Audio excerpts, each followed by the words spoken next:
Welcome to the Sponsored Rider Club podcast, your guide to motorsports sponsorship. Here's your host, Josh Weesey. Welcome to this episode of the Sponsored Rider Club podcast, which is powered by AMSOIL.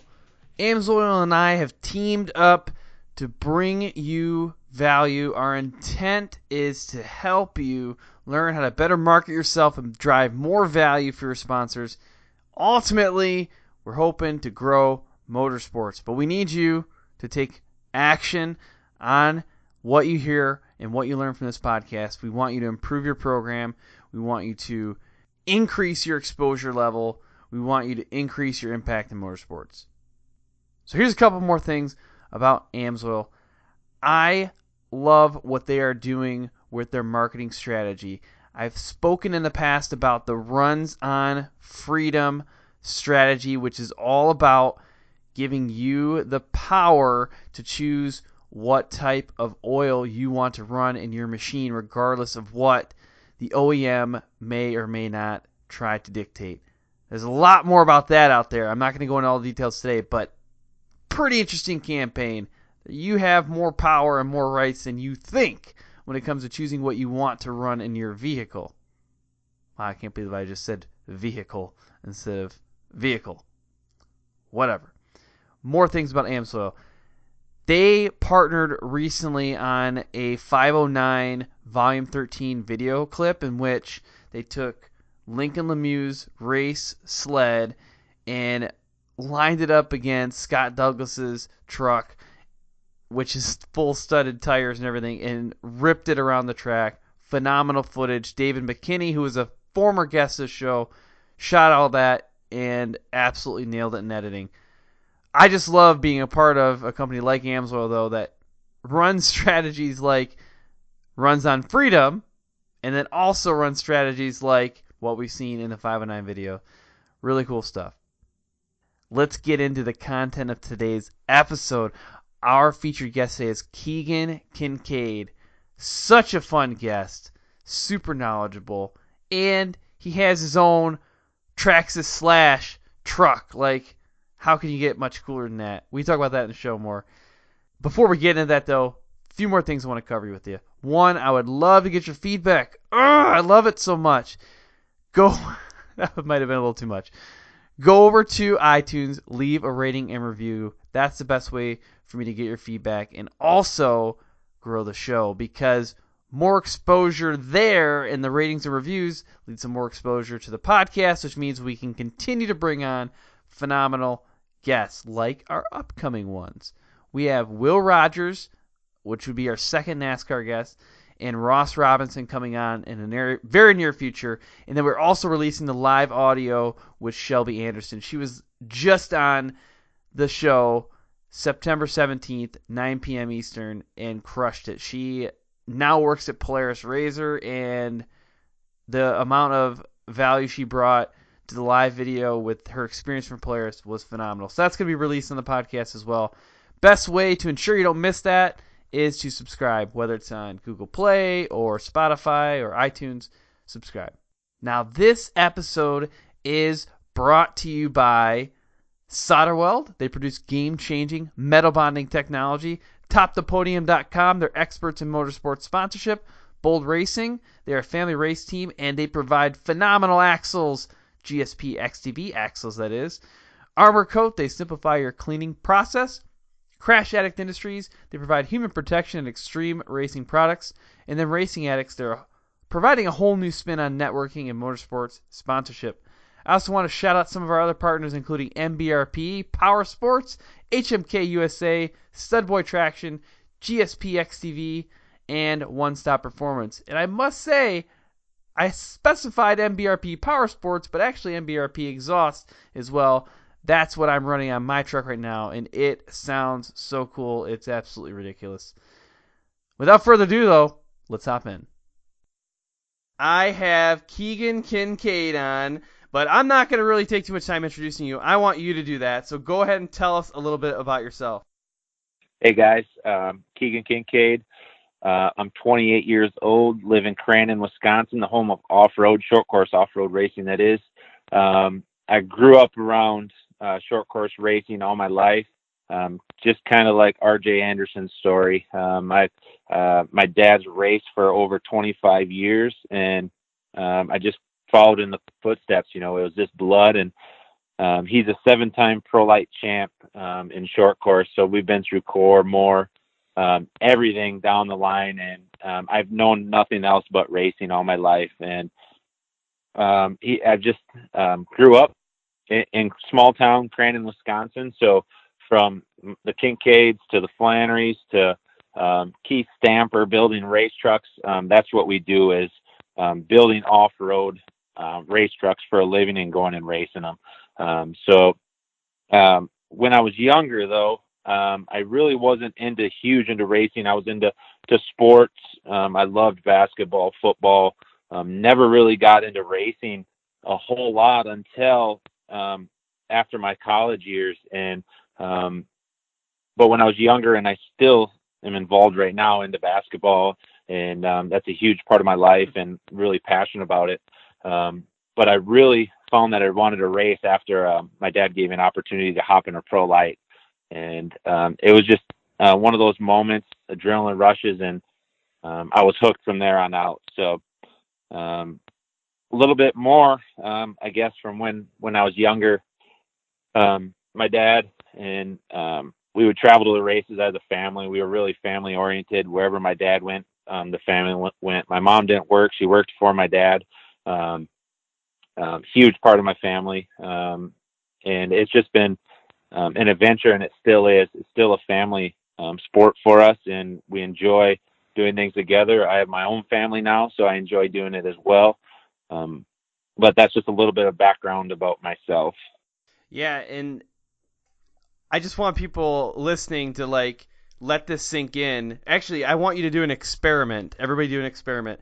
Yeah. But just search Kincaid on, let's say Instagram, and I challenge you to find one Kincaid on the list of the 20 or whatever that pop up that doesn't have some sort of motorsports picture or it's a family thing. Same with Anderson, like RJ Anderson or Shelby Anderson or any, it's a family deal. It's a family deal. Yeah, it's just been that's just the way of life for us.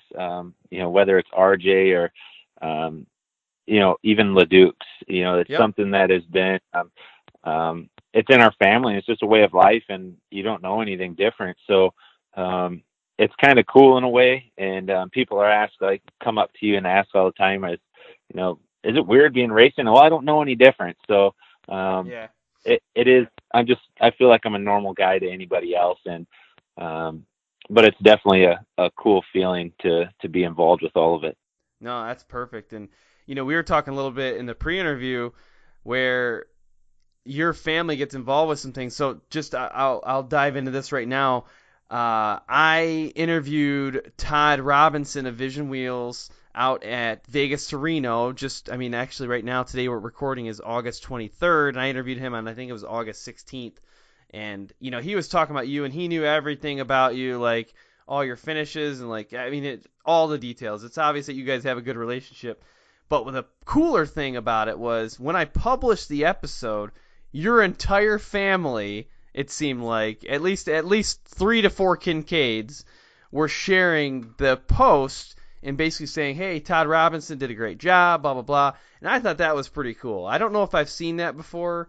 The fact that a family member was supporting you through one of your sponsors, that's taken the relationship building to the next level. Yeah, I think even just beyond family, it's community here, in Crandon, and yeah, it's just really cool.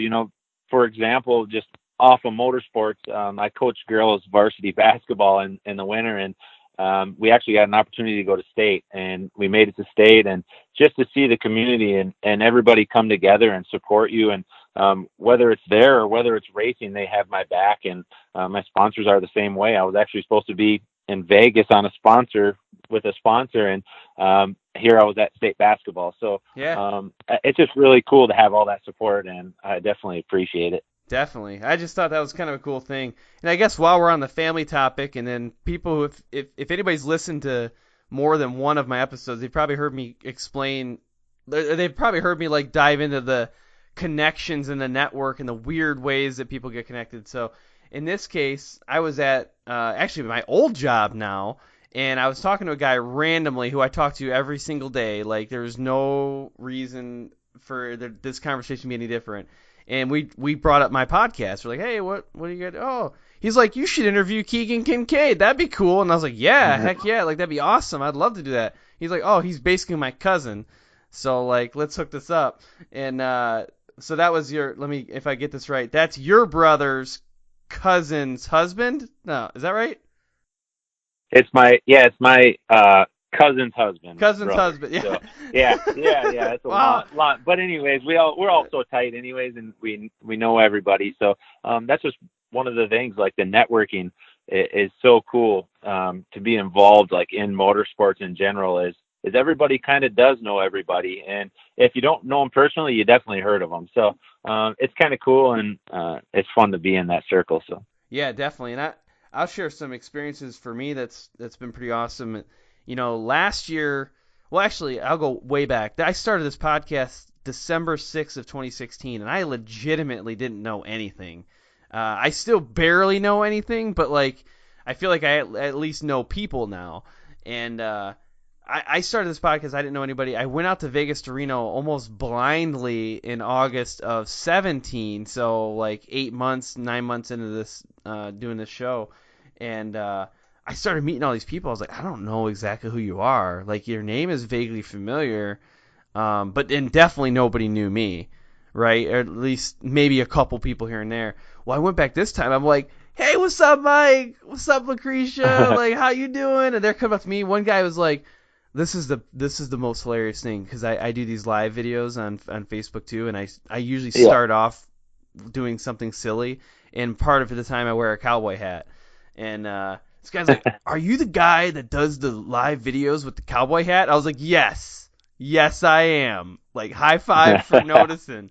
But it's just cool because you start making these connections, and even in that case, like I talked to Todd Robinson, and he's like, oh yeah, Keegan Kincaid is somebody that we've been sponsoring for a while, and I'm like, I'm talking to Keegan in literally next week.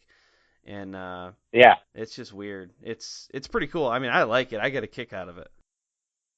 Yeah, I think it's cool. Just going off that, Todd called me right after I shared it, and he's like, I didn't know you were going to be on the same podcast. He's like, that's pretty cool. That's neat, and it's just cool, just how everybody is intertwined and connected in some way or some way. You make an impression on someone, and hopefully it's a good one. So that's what I always try to go for. So, and then to make it even more random, I decided on a whim.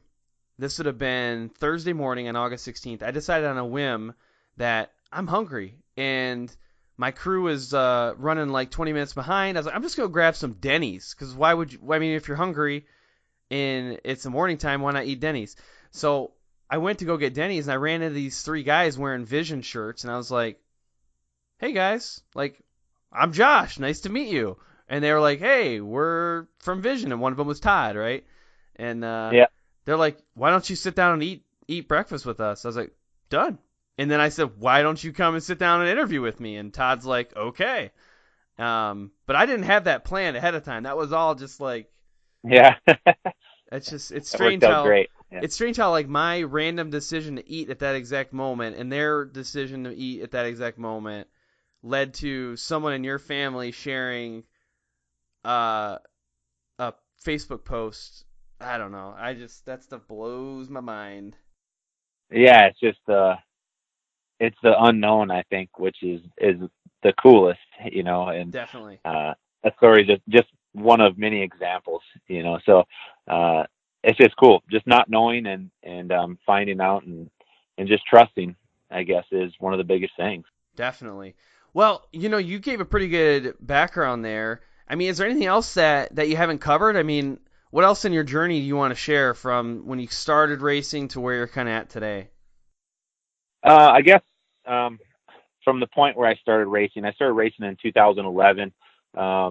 I didn't quite finish college at the moment. I realized it wasn't for me. And my dad, they were just switching to the V8 Pro Light at this time instead of the 4 cylinders.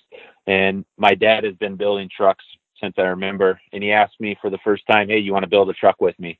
And I said, "Of course." Mm-hmm. And that was when we first built it, and we didn't even know if I was going to race it at that moment. And Traxxas gave me a little opportunity. We had a little bit of stuff going around, really tight budget. We built it on my dad's budget. And it just went from there. And one thing led to another. And in 2013, I was a pro light champ. It's just crazy, just like you're saying, how circumstances lead from one thing to another. In 2015, I think it was, or 2014 maybe, my dad actually got hurt out in Sturgis, rolled his truck, got hurt. We were with Mike Jenkins' program, Traxxas at the time. And he just approached me and said, "Hey, I got a backup Pro 2 for you. You want to get in and drive points for your dad?" And from there on out, I was over the pro light thing, and just said, I got to get in this Pro 2. Mm-hmm. And me and my father built a Pro 2. In 2016, my first full year, we went and won the Forest County Potawatomi Cup, which is Crandon Internationals. They have 2 cups a year, spring and fall. And we went and won both of them. AMSOIL's Cup in the fall. So that was one of the highlights of my career, and something I look to get back on that top step again. But 2017, we yet again jumped up. Mike Jenkins, same scenario, was giving me opportunity in 2016 to race his Pro 4, and we get ideas, we build our trucks, and we wanted to build a Pro 4, and my dad's the innovator and always comes up with crazy ideas, and so we got a Pro 4 together for 2017, raced it against the Greaves and everybody in the Midwest, and actually we did really well. But for 2018, we thought what's best for sponsorship and what's best for our program, we stepped back down to Pro 2, and we're pursuing that right now. So that's a little bit on my racing side of background and where we're at now. So that's good. And I love hearing that story too, and definitely that you brought up Traxxas. I want to talk a little bit more about that too. Well, I'll save it for a little bit later because I think it's just so cool, the Traxxas relationship. But we will cover that a little bit later. But what are some of the people you're working with now? I mean, obviously Traxxas, but who are some of your current sponsors and current partners? Yeah, one of the biggest at the moment is Vision Wheel. Todd and Rhett and those guys at Vision Wheel have done an amazing job with what they're doing, and I'm so glad to be a part of it. Cooper Tire's been on with me for a long time now, and those guys continue to grow our relationship, along with Traxxas, who's been with me from the beginning. AMSOIL, and a new one this year that came on is Bilstein Shocks, and we're really happy with them, and we love to bring on new companies that have our same values and continue to strive from there. No, that's awesome, and it's cool seeing some crossover too. Like AMSOIL has been the title sponsor for this show since May of this year, and I love being able to bring on other members of the AMSOIL family too. So, that's just one of the things that's cool. And AMSOIL has been with me since the beginning. That's the only oil that we've been with since we started, and wouldn't want it any other way. Definitely. So what about today? I mean, what are you kind of fired up about right now? Just recently, I guess we built a new Pro 2. So that little background, I guess, still on myself is my father and I, my dad mostly, design and build these off-road vehicles, short course off-road trucks, and that makes us a little bit different than anybody else. It's just a 2-man crew. I mean, we get help from my mom and really close relatives, but for the most part, it's just the 2 of us, and we have a unique relationship and always come up with new ideas. And we just recently came out with a brand new Pro 2, and the thing has been awesome. And recently I just rolled it at ERX, and it just kind of put me down and put the team down a little bit, but we cut the back half of this thing off, redid the truck, and we come out to Bark River, and we get a win in a second.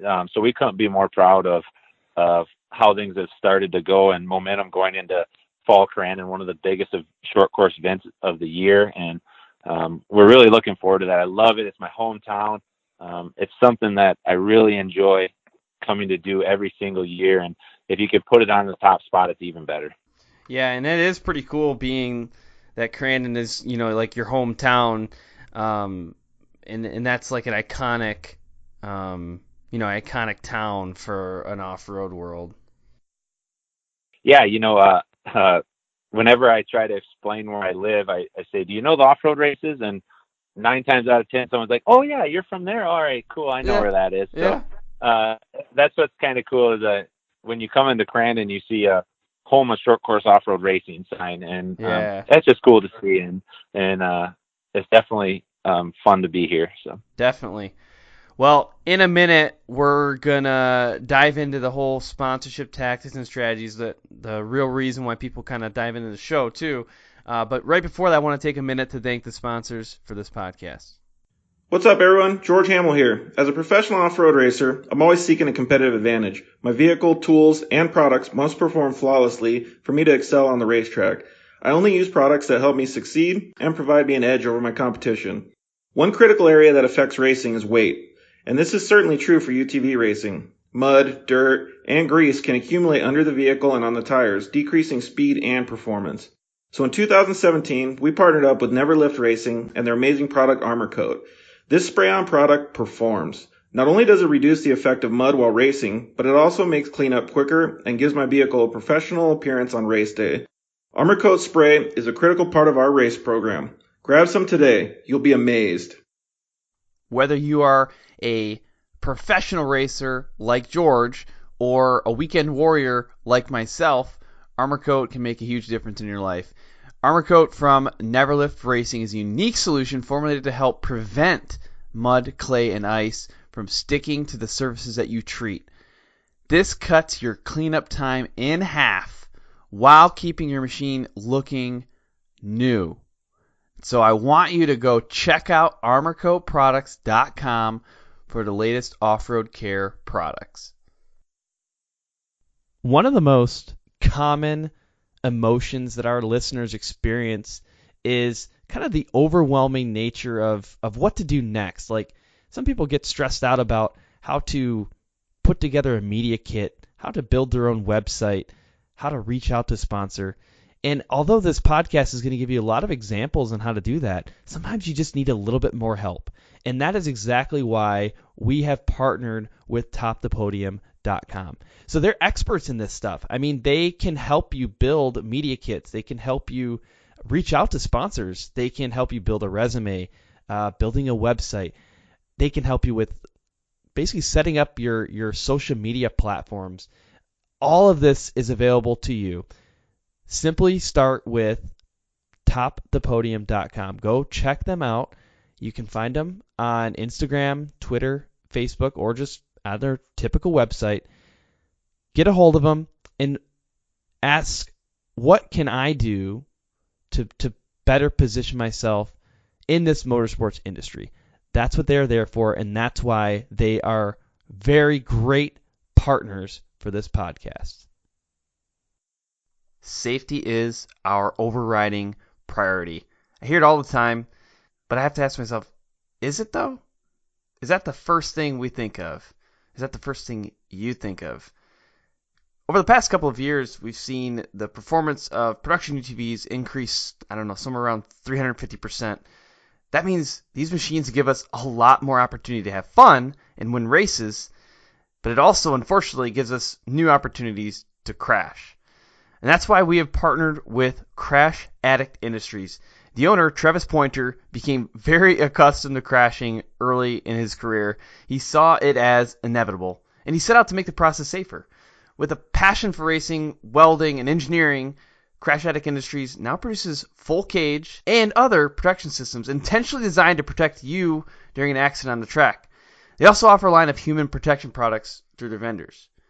Do this for me at this point. If you're racing with a stock cage right now, please go check out CrashAddict.com and at least just see what they have to offer. Even if you choose to go with a different company, please make safety your overriding priority. Are you ready for an entirely new approach to motorsports sponsorship and networking? I'm assuming the answer is yes, because why else would you be listening to this podcast? We are excited to be teaming up with Racing Addix. They are legitimately questioning and challenging the status quo on sponsorship. Once you become part of their network, they will first off sponsor you directly, but then also help link you with other companies who are dedicated to making motorsports better and providing you with additional sponsorship opportunities. This is crazy stuff. If you're excited about this, then join the club. Your next step is to head over to the social media and find Racing Addix, give them a follow, and stay tuned for what's next. I hear it constantly from racers that a good suspension setup is absolutely critical for performance, and that's why I'm going to talk to you next about bold racing and suspension. Now, it's really critical to understand your suspension, and there's so many intricacies with the valving and the shims and all this crazy equipment that you need to actually, rebuild and properly set up your suspension, that it's really important, if you're ready for that next level of performance, to partner with an awesome suspension company. Now, Bold Racing is that company. They're not only specialists with their suspension setups, but they also partner with companies that produce amazing custom components. And on top of that, they're a family race team. They actually race themselves, so they really understand the type of beating that your vehicle and your shocks can take. So what I want you to do is give them a call and just chat with them. Talk to them about suspension. Their number is 702-506-5354. If you're not ready for a phone call, go ahead and shoot them an email, bold.racing@yahoo.com. What's up, everyone? This is Mike Pasquarella, founder of Desert Vets Racing. When the team goes racing, we always have our SolderWeld products with us. Keeping the cars in the fight is our number one concern. With SolderWeld, we can do that. SolderWeld is a leading company in the U.S. for aluminum repair. They specialize in radiator repair on the fly. If you're stuck in the middle of the trail or a race with a whole new radiator, oil pan, or canister, or even an aluminum line, you can fix it right then and there in a matter of minutes with their AMSOIL aluminum repair rods and flux. It's the only complete and lasting fix in the off-road community. SolderWeld's new UTV off-road kits fit in every ride and are easy to access on the fly. SolderWeld continues to make a huge positive impact on this industry. So I really encourage you, get in there now. Go to solderweld.us, check out their products, because this stuff is changing the game. All right, well, welcome back. We are now in Heat 2. That's where all the good, fun stuff is at. That's where we get into the business side of things and, like, the networking and relationships and all that good stuff. What I do in Heat 1, when we're diving into your background and understand that better, I'm trying to get people to understand your story and build a relationship there, too, so that they have a little bit of trust in you. They're like, oh, okay, I can listen to this guy. Okay, I see he's done some things. He's got family racing. Maybe I should pay attention. So that's kind of what this the Heat 1's about. Heat 2 is where we actually get into the good nitty-gritty stuff. So what I want to talk about, and what I talk about in every show, is like relationship building, and I want you to kind of walk us through a couple examples of how you've built a relationship with a sponsor, and then maybe how you've cultivated over time. So do you have one you want to start with? I guess one that comes to mind right away is Vision Wheel, and they are my title sponsor this year. And I guess to start off is I feel like you have to target, and sponsors maybe target me for what I value, and I guess what represent my brand and my family's brand, and we're really family oriented, and that's what Vision Wheel, brought to us is they have that same feel, and they want to be involved with not just you, but your family, mm-hmm. and be involved with your lifestyle and be involved with everybody, whether it's my friends even, that far deep into it. So it isn't just selling yourself, it's selling everybody around you. And they've been a huge part of that. And, they approached me in Vegas, actually 2 to Vegas at SEMA two SEMAs ago, and really introduced. I know Todd. He came to the Torque events. They were previously display there, and I knew who he was, and he's came up and talked to me, and they really approached me and says, "Hey, we really want to be involved with your guys' program, and what do we got to do to get involved?" And it started from there, and Todd and Rhett and those guys are so easy to talk with, and we bounced ideas off each other, and one thing led to another, and now they're at the title on the Pro 2 this year. So it's really cool to just develop that bond, between each other instead of just saying, gimme, gimme, gimme. It's more of a coherent relationship with each other. So, yeah. And just to kind of put it in perspective and go back to my original story about meeting Todd myself, I mean, I think he was the one that said, "You want to just eat breakfast with us?" I mean, you don't have to say that to some random person you just met in Vegas. You don't have to do that. And but he did, and it was cool. I mean, we talked the whole time. Like, it was, and then he said, "Yeah, I'll do an interview with you." Then he spent another 20-30 minutes with me talking, and and that's pretty cool. And the fact that you just said they're family oriented, it's very obvious now when I talk about how your family was sharing his interview. It's very, very clear that that's not just that's what they value, but that's what they actually do. They actually do promote family values.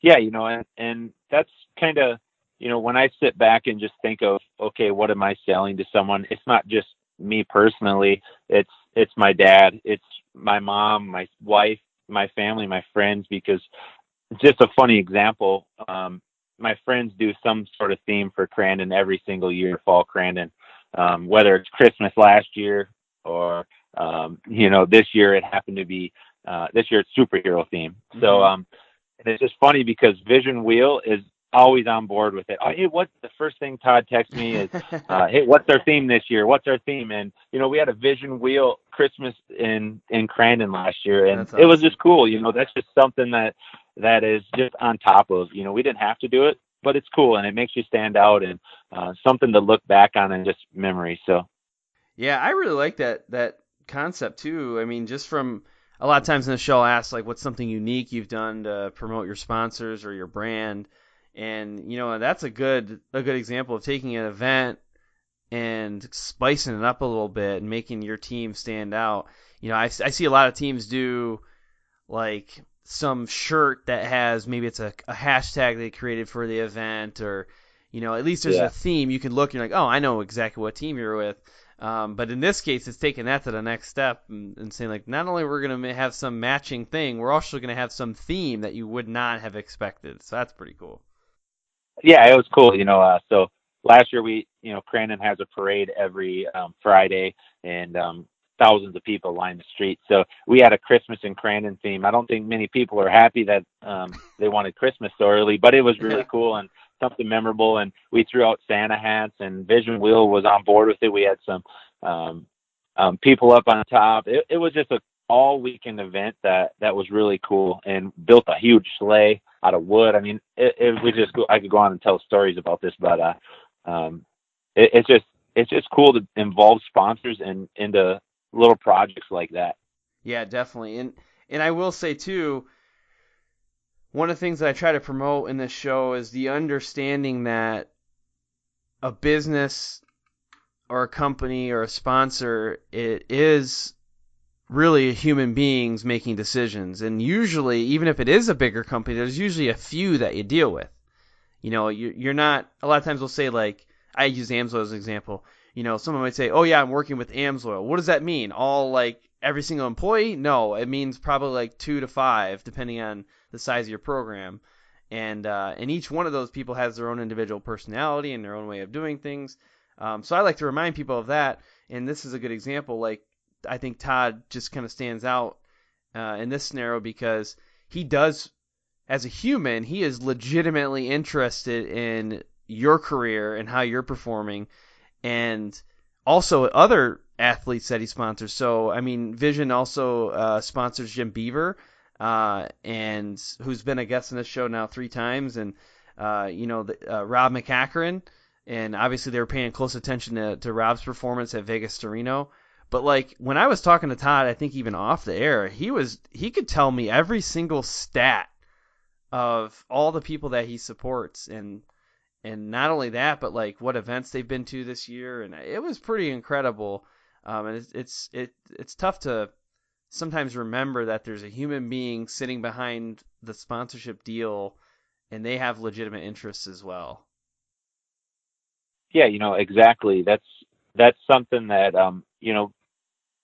Rhett and Todd are passionate about our sport, and you need that in a company, and to be really involved and be passionate and share the same passion with you, because you can bounce ideas off each other and create great things. And that's where I think, we've done well working with Vision Wheel, even Cooper Tire. I have exactly your point. One guy I talked to there, Traxxas, I have a couple of guys I talk to. I talk right to Mike Jenkins, and it's just really cool to be intertwined with all these guys and have relationships with all of them that you can trust each other and talk to them and bounce ideas off them and just be open with them. It's just really cool. Yeah, definitely. And with social media too, it does make some relationship building a little bit simpler, or even just the family interaction simpler. I know, for example, a number of my sponsors, actually, I would actually say all of them, all the people who sponsor the show in some way, shape, or form, like if I put up a picture of my wife and kids on Facebook, they're going to comment on it or like it, or they know a little bit about my personal life, and they have enough. I mean, social media world is flooded right now. There's a lot going on out there. For someone to actually take the time to hit double tap or hit like, it's meaningful nowadays. And they do that, right? Yeah, it's just crazy to think that of what it's evolved to. Instead of your people of 10, and now you have a people of 10,000. Yeah. And it's just really cool because you can share your experiences. But for a good example, Twitch, I'm friends with Jeremy Stenberg, and he put out a good thing on Facebook or social media the other day and said something along the lines of everybody sees the good on Facebook and on Instagram, but they never see the hard work or the effort really put in behind the scenes. So it isn't all good, and there always is trying times. So it's learning to overcome the bad, which makes the better even great, So it builds character and builds who you are is those bad times and overcoming them. So it's just cool to see guys like Twitch and the guys that have a lot of followers actually being real. And I guess that's an inspiration to me too, is just to tell myself to be real and be honest with people. So yeah, definitely. Well, I mean, you brought up Traxxas a couple of times already. I mean, would that be a one that you could dive into and help us understand how you made that connection? It sounded like it happened fairly early on. So what's the story there? Yeah, so Traxxas and Mike Jenkins, owner of Traxxas, he was involved with off-road. That's where the Slash got based off of, his short course off-road racing. And I got involved with him when I started racing. Well, my dad was previously involved with him for a couple of years, was sponsored by him, brought in. It's kind of evolved into, we were just sponsored by them previously. And then we started to take care of Mike Jenkins' whole off-road program. So we prepped his Pro 4, his Pro 2. At one time, I think we had 6 race vehicles in our shop, all prepped by, in-house and taken care of, whether it was Mitchell DeJong, Luke Johnson was on there, Andrew Cadell was on there at one time. Rob McCachran was Traxxas driver. And they were all in our shop, and we were taking care of a lot of these trucks and just had a really good relationship until recently. Mike just got out of off-road, and I still have a really good connection with Mike Jenkins and Traxxas, and still they're open, and it's a little bit different than, a normal sponsorship. They helped me out. They, whether it's product or funding of money. They've really been behind me since day one, and they're easy to talk to. And it just makes my life a lot easier, just knowing who to call and and saying, hey, I need this, guys, or I'm going here, and this is what we need to do. So he's been good with parts, for this new Pro 2. We were struggling a little bit this year, and we reached out and said, hey, we're in need of some parts, and he got them to us. So he still has all his off-road stuff, and we're trying to talk him into coming back and being involved with the sport, because it's amazing. And to have him involved, recently he just ended up, we worked a deal that he made a replica version of my Pro 2. So that is awesome. It's huge for my sponsors and huge for me. And hopefully I can help them. I worked a deal this year where I'm actually selling product at tracks, and that's just one extra thing that I'm trying to do to, it's, you scratch my back, I scratch yours. And it's just really cool to see that, and look forward to continuing to grow my relationship with him. Yeah, and I'm going to spend a little bit of time on this specific topic. I told you, I think in the pre-interview too, that I was excited to talk about Traxxas some. One reason is that I get pretty happy if there's a non-endemic sponsor that comes in. Now Traxxas, and just a reminder for everybody, non-endemic means not necessarily within the industry.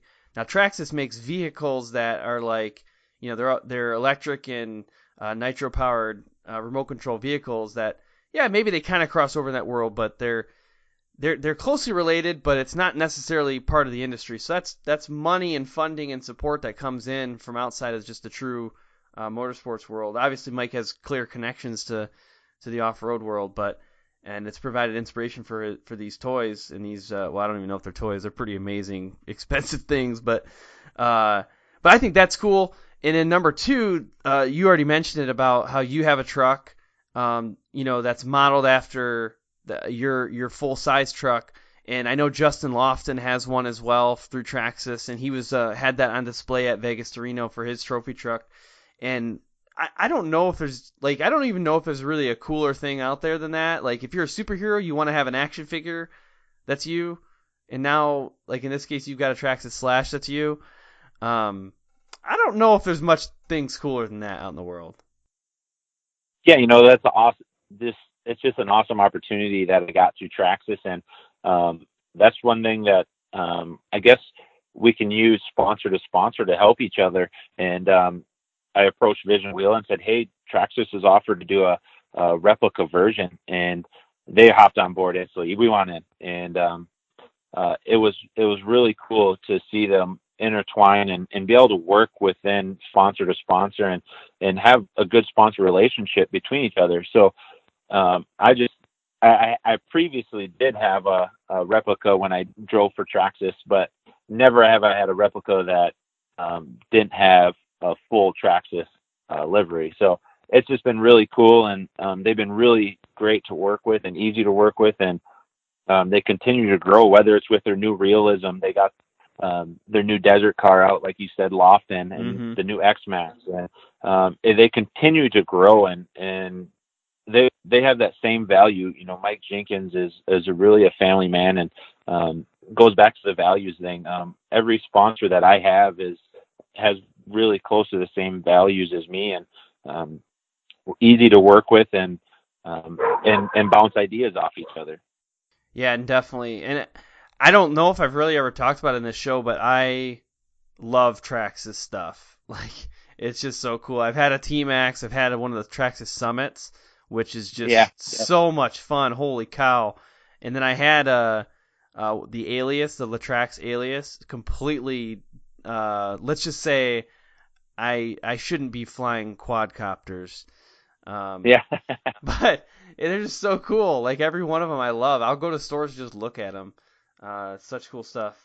And actually, Mike Jenkins, if you're listening right now and you need inspiration for your next replica, I've got a 2011 F-150. I call it Beefcake. Feel free. I can ship it to you or whatever. We can do some modeling. You can put me in the driver's seat. Maybe a podcast logo on the side. We can make that work, Mike. I'll allow that for sure. That's good. Yeah, that's good stuff. So hopefully that at least gets a one chuckle out of somebody. But yeah. Well, that's cool. I mean, how did that start though? I mean, how did how did you guys even form that initial relationship with Mike? It sounds like it goes further back than when, he came on as a sponsor. Yeah. So, he got involved with off-road. I'm not exactly sure when. It was in the core days, and he came to a core event and absolutely loved it. And he had to start, he's like, this would be a perfect for a replica. And he built the Slash, and they were involved with another team out of Wisconsin as well. And my dad had worked a relationship with Mike Jenkins and started small with a Traxxas sponsorship until it grew to a full title sponsorship he had on his Pro Light when he was winning in the Pro Light championship. And it kind of built off of that, where, goes back to the family thing. My dad had me around the track all the time, and we developed a relationship with Mike Jenkins, and told him where we were starting.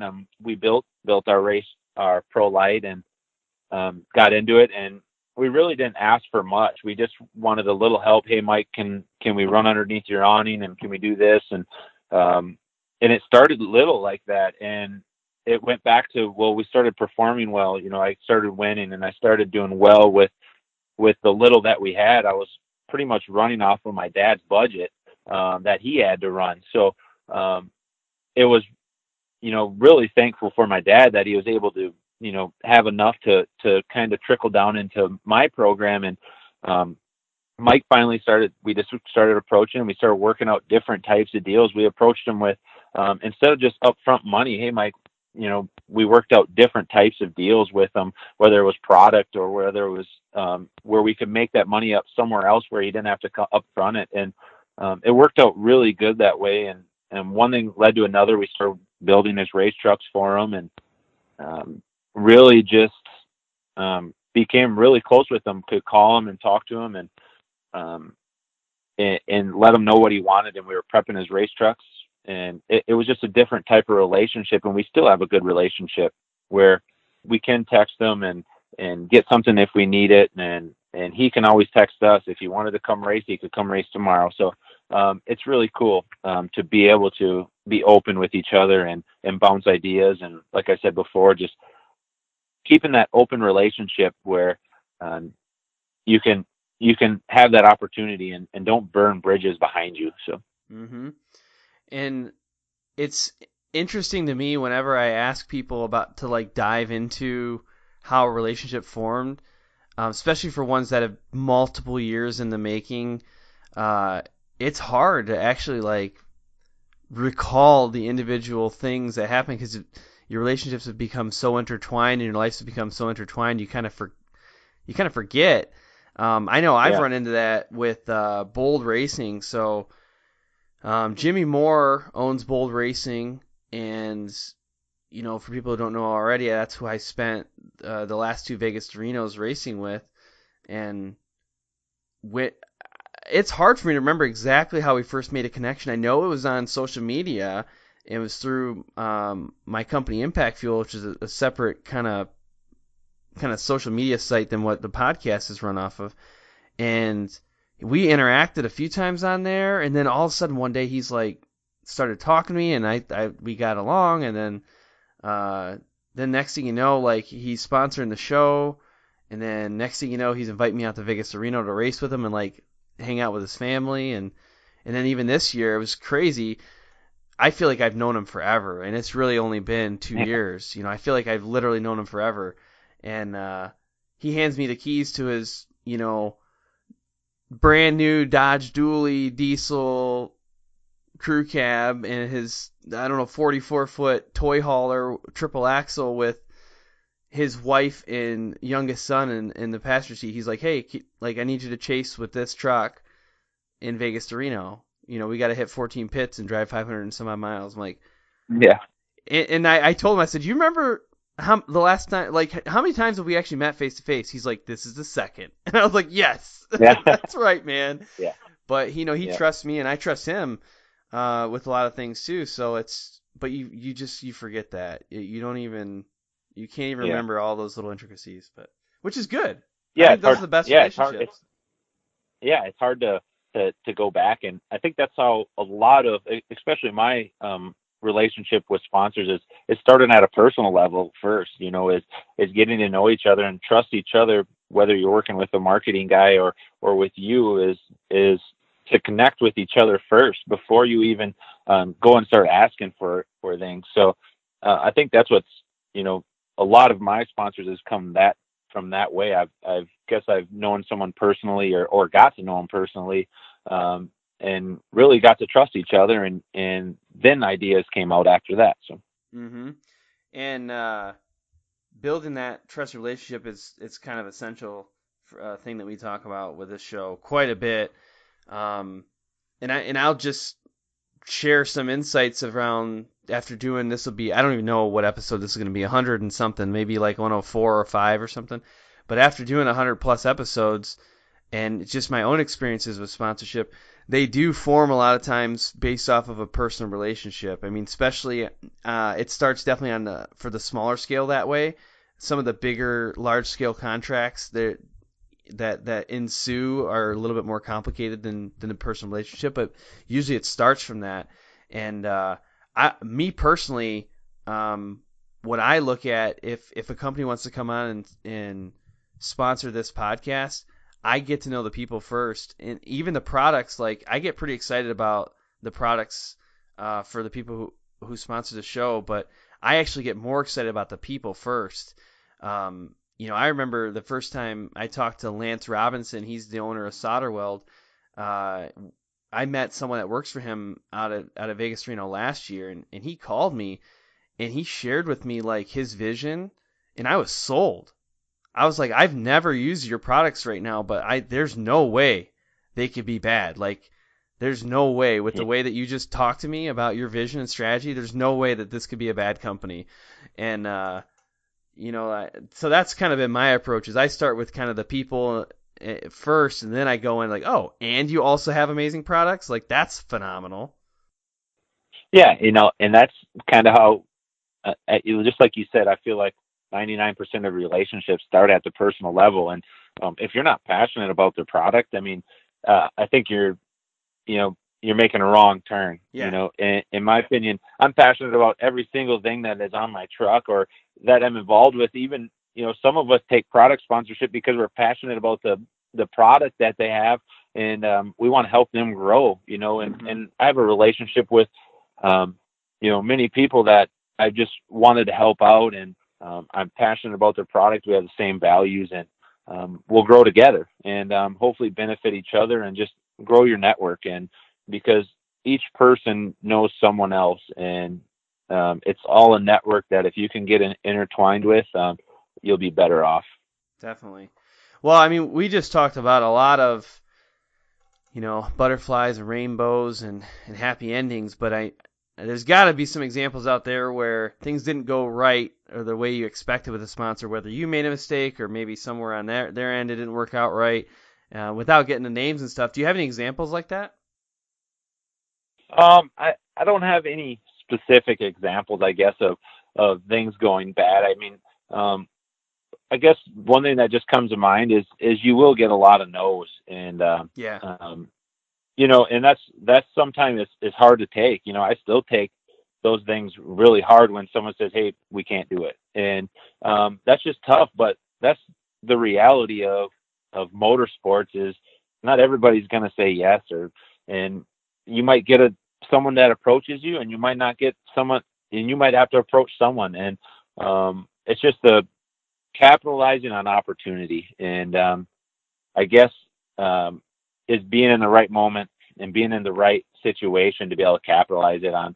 And some of those I feel like you miss, and some of them you don't take the leap of faith. And I regret some of that I didn't, and some of the times that I didn't go and reach out to someone when I should have. And but you try to capitalize on those and keep moving forward and learn from your mistakes. So.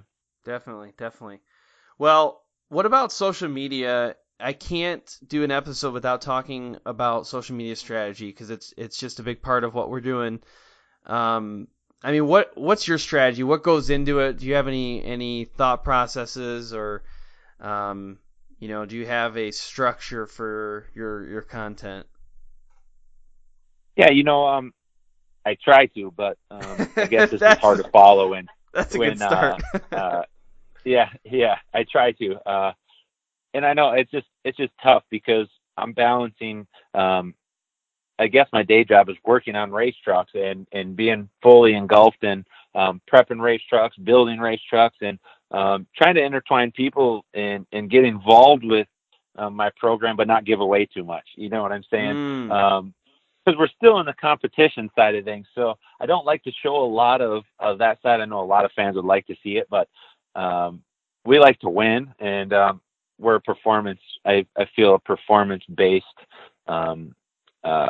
company, and that's how we want to perform. And I try to post every single day. I think that's one of the biggest things I even struggle at, but I recommend is consistency. If someone can look forward to seeing your post every single day, and because that's how I feel. RJ did a great job of explaining that.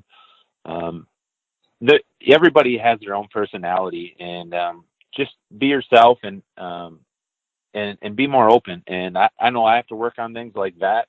It's hard for me. It was hard for me to open up, and I'm kind of a timid guy behind the scenes, and I don't like to be judged a lot. And but just open up and be yourself, and you're going to take criticism here and there, but it doesn't make you any different. And I just be consistent is the biggest thing I can say. One thing you just said there is, I think, probably a massive challenge for people on social media is, I don't want to be judged. And guess what? Like that is I think that's a big barrier for people, including myself. Yeah. I don't want to be judged either, but guess what? People are going to do it. And that's like, so you still got to put it out there and just be ready for it. Haters gonna hate. If I've learned anything from Taylor Swift in all of her music, haters gonna hate. I don't know how many times she says it, but like, it's gonna happen. We talked about this. I remember probably the strongest example of this was with Jet Girl 777. Her name is Anna Glennon. She races jet skis, and she's like, I am a 90-pound girl and I race jet skis. And she's like, so many people get on me for how small I am. She's like, but I literally, that's just how I'm built. I can't do anything about it. I'm a very small person, but guess what? Like, I'm going to get out there and kick your butt on a jet ski. And she's like, people say mean things to her all the time, but she's like, I can't let that get to me, especially not in social media, because for the 99% of the people who are positive, there's only, like, that leaves only 1% that are negative haters. So, like, if I block them out and focus on the 99% of positive comments, like, great, we're in good shape. Yeah, I agree. I think if you have haters, it means you're doing something right. So, right. It's just that I know it's that tough perception of getting over. You're not going to make everybody happy, so it's just that perception of it, and it's even a struggle for me. I'm sure it's a struggle for everybody else, even on Instagram or social media, on any platform. Is one of the toughest things to overcome is just perception, and just be yourself, like RJ Anderson said. Even I learned stuff from even listening to your podcast, just learning from RJ and learning from all those guys, just to continue to grow, because you're going to get people that like you and you're going to get people that dislike you. So take it as it is. So yeah, and this show has some haters too, although they don't come out quite as strong, because I think just the nature of the show has a lot of positivity to it. But I remember one of my favorite comments that's come out so far when I've done one of these is I put I can't remember what the post said, something about, the challenges of sponsorship, blah, blah. And so I put, like, it's easy. You just go out there and, like, race and win. I was like, great. Yeah. I'm guessing that you haven't had a successful sponsorship program. Just going to put that out there. But yeah. But you can't help but, like, you can't help but read some of those things, and you take some of it to heart, and then that subconsciously impacts your next decision to post. So what I'm trying to convey, and what I think you're trying to convey too, is, like, let that slide and post anyways. Do or say what you wanted to say anyways. Be yourself anyways. Yep, I agree totally. I just be open and be honest with people, and people will be honest back, and you'll have more people that appreciate that than than that don't. So just do it. Yeah, and if you are struggling with social media, join the club, because it's got to be one of the most complicated things I've ever tried to do. It sounds silly, but it's true.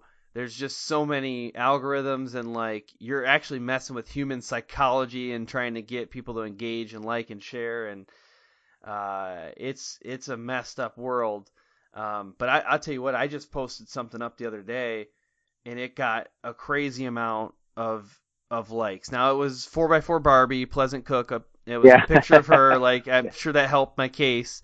But like, I've posted multiple things. She's been on the show before. I posted multiple pictures of her, and they've done well. This one did like 10 to 20 times better than any other post I've ever put up, I think.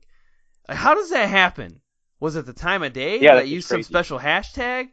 Is it that specific photo? The color, stood out better? Did it somehow, a certain number of people liked it in a short period of time, which then put it higher in a list of algorithms? I don't know. I wish I could tell you, because then I do it all the time. And just an example, today I just made a post. We're giving away some Traxxas RC cars and a couple of my trucks. Well, they all had to do was share, and here just exceeded my expectations. We got over 1,500 shares. Holy and cow. it's just crazy, just the how things travel. And it might have been because everybody likes free stuff, but it's just a cool experience just to see like people come out of the woodworks when something good happens, or how did that happen? How does everybody know now? And it's just a mystery, and I try not to entangle myself too much into it, but it's cool to see. So I'm going to dive a little bit more into shares on social media in a minute, but is that, this is more selfish because I like Traxxas. Is that contest still going? Like, can I get in on this action tonight? Yeah. So you can still get in on it. So if you visit my Facebook page, all you got to do is share the picture, and you're entered to win. That's all. And it's easy as that. So probably by the time this episode airs, I would have already won. So if you're listening right now, so maybe you can. So you might be having a Traxxas car right now, driving it around time it airs. So no, it's cool though. I love being able to do giveaways and having sponsors that are willing to help on those is really cool, because it helps boost them and boost you too. So that's really cool. Yeah, I like giveaways.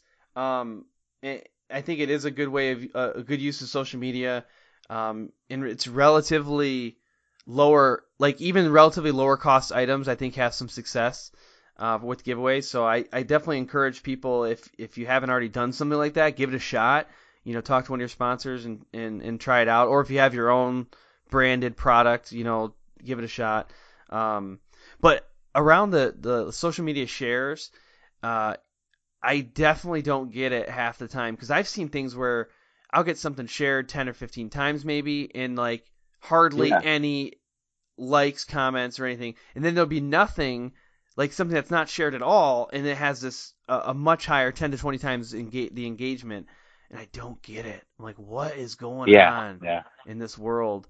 It's crazy. It is crazy. And then honestly, you start looking at some of these accounts that are massive, and I know that Facebook and Instagram throttles back who's going to see your post, because one, they want to sell advertisement, and two, it's just flooded and they don't have room on people's screens to fit all the stuff.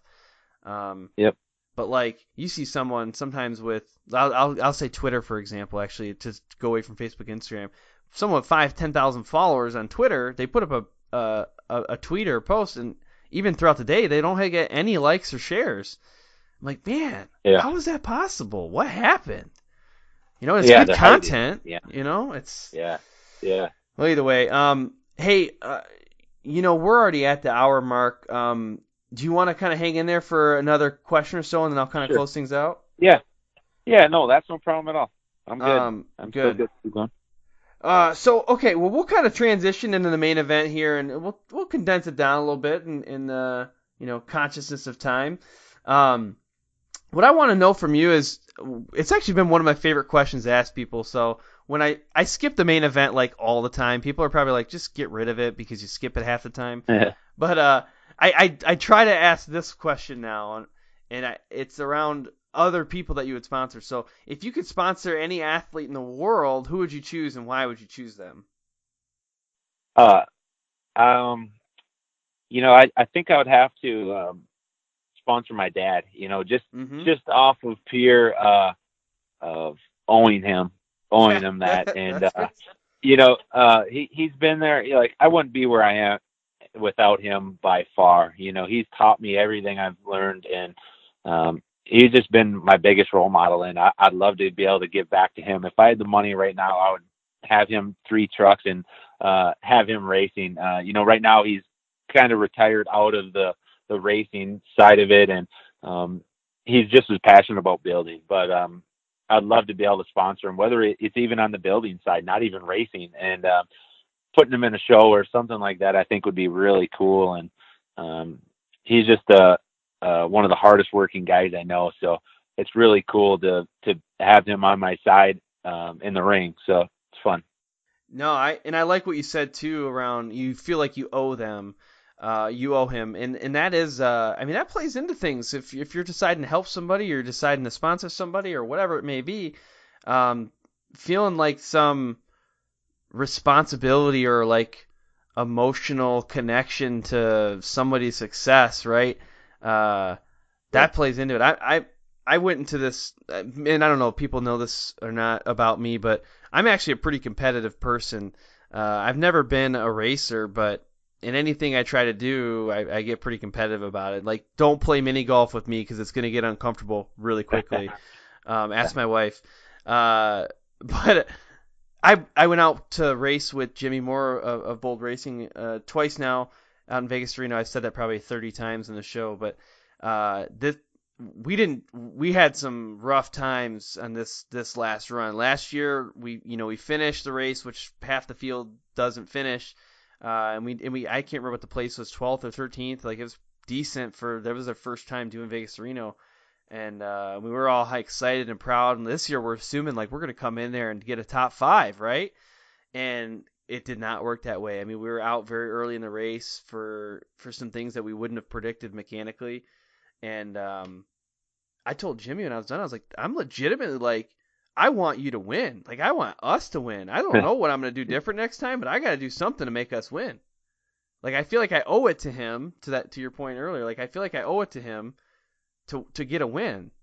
And I was like, man, yeah, if I had a bunch of money laying around right now, this guy would be sitting in a brand new, whatever the top of the line model is, like all new components, and he'd have 3 chase trucks, like built to the brim. Yeah. And yeah, for that same reason. Yeah, and I think that's what, just going back to your saying competitive, I think that's what breeds great companies and great people, is having that competitive nature, whether it's in business or whether it's in racing. I'm one of the most competitive guys. We could be in a running race and I hate losing. So it's just something that I don't think you'll ever lose. And I wouldn't tell someone to get rid of that. Stay competitive, because losing sucks, and I think that helps people to strive to be better. So yeah, and I'll tell you something. I've been thinking about this question quite a bit too. If I had the opportunity to sponsor somebody, who would I choose and why? And one of the, I guess, the elements that I value now, that I pay more attention to, is the competitive mindset and the competitive nature without the arrogance or I don't know if it's aggression or anger that comes along with that on its bad days. So I'll give an example of like a good scenario. So Jimmy Moore, again from Bold Racing, he made a comment about one of the other teams, which actually this gets really good. But Mike Pasquarella and Larry Sobolewski were racing for CLS Racing, and they're in the same exact class as Jimmy Moore. And Jimmy's like, dude, hope you guys do well, but if you're in my way, like, I'm nerfing you and I'm passing you. Like, that's what's just, when we're out there, we're not friends anymore. But at the same time, Jimmy is the one who sponsors them, their suspension. So he's got their entire suspension package set up, And he let them come into his booth at Vegas to Reno, which is massive, right? It's a Yeah. big visibility thing and a big investment. So like that, I appreciate that, and I think other sponsors appreciate that, to say when it's time, like we're going, it's happening, like we're serious about this.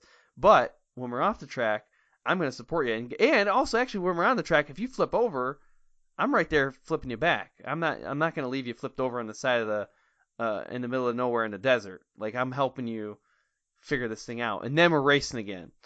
And I appreciate that. Yeah, I think that's what even in short course, it's kind of the same thing.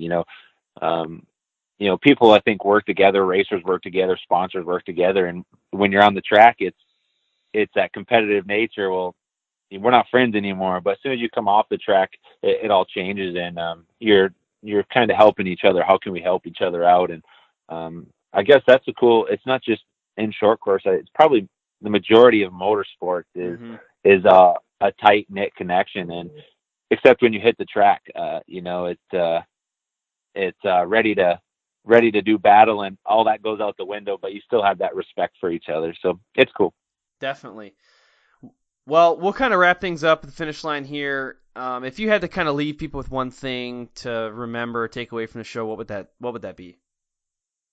I think two things that I think that people need to understand is having balance. Like myself, we build race trucks, we work on trucks, and you can't do it all yourself. And involve people and have them help you, and if they're willing to help you, take it. And just that just helps grow yourself. And the lastly that I want to leave you with is target sponsors that describe you. And I'm sure you've heard that a million times. And don't go, if you're not that kind of, don't be someone you're not. And that's the biggest thing, is just be who you are, and people will come. So yeah, and I'll just give an example of that, going back to the vision wheel thing. If your soul is wired to be like a renegade, a lone wolf, maybe in the party life, don't go after vision wheel, right? Like, yeah. That's we already know from this episode that that's not what their target would be. Like they're probably not going to be interested in you, and you're not going to be interested in them. That doesn't mean that there's other companies though that are fully on board with that. But like, let's do this. Like, let's get crazy. So that they're out there. But yeah, go after and you can tell from social media profiles or websites or commercials or whatever. You can tell what those companies are. So go after those ones if that's who you are. Yeah, it goes back to the there's a sponsor out there for you, and it might not be, don't go after something you're not, and be true to yourself, and find sponsors who are on board with what you represent. So definitely. Well, what's the best way that people listening can connect with you? You can connect with me on all my social media, and I'm open. One thing that I enjoy the most is staying connected with fans and talking with them. I try to answer every single question that I get on social media. So you can find me at Keegan Kincaid _7 on Instagram, Facebook, Twitter. All those are the same. So you can hit me up and ask any questions that you guys want. Perfect. And I got to give a little public service announcement here for any of the backcountry snowmobilers that are listening. A lot of the audience is backcountry, but not every one of them listens to the shows that are outside of the snowmobile world. So if you are a backcountry snowmobiler, I highly encourage you, follow Keegan, follow some of the other off-road people that we've had on here, and pay attention to what they're doing too. It's not the exact same thing, but some of the concepts translate very closely. And who knows, you might be able to shock the backcountry world by bringing in some of these concepts. And vice versa, if you're an off-road racer and you're listening to this one, please listen to at least one of the backcountry snowmobiling episodes. Just pick one and listen to it. And, you might be able to learn some new way of approaching the off-road world. All right. Well, I really appreciate it, Keegan. This was a blast. No problem. Especially since you kind of hung out here for a couple extra minutes. But no matter what, we got to end this thing. We got to close this out. So I'm going to leave you with this. Have fun and ride safe. Thank you. Yeah, it's been fun talking to you. I know we could sit here and talk all day and exchange stories, but that's for a later time. And I enjoyed talking with you. Yeah, same here, man. Thanks for tuning in to this episode of the Sponsored Rider Club podcast, which is powered by AMSOIL. Again, make sure you subscribe. I don't want you to miss the upcoming shows. We got some good ones coming. We got Will Rogers lined up and also Ross Robinson. Beyond that, we're going to be releasing Shelby Anderson's recent live video. The audio-only version of that's going to be coming out on the podcast. Head over to iTunes, leave a rating and review. We've got over 65 5-star ratings right now. I would love for it to be 165. So go over there, leave that rating review. That's one of the best ways to help the show grow and continue to bring on more amazing guests. Make sure you're following us on social media. You can find us on Facebook, Instagram, or Twitter. Twitter is the new way of saying Twitter. Just wanted to put that out there.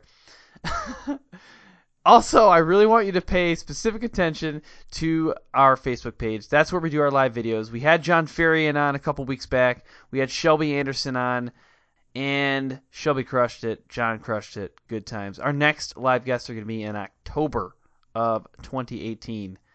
To get some insider access to upcoming guests, though, you can check out the Sponsored Rider Club on Facebook.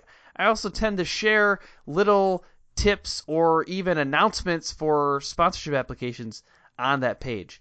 So go check that group out and request to join. If you are even vaguely associated with motorsports, I'm going to click approve. A special thanks goes out to our sponsors, AMSOIL, Armor Kote, SolderWeld, Bold Racing, TopThePodium.com, Crash Addict Industries, and Racing Addix. I also want to shout out some of our other partners, GSP XTV Axles, MBRP Power Sports, and MBRP Exhaust, HMK USA, Studboy Traction, and One Stop Performance. I look forward to serving you again next week. Until then, have fun and ride safe.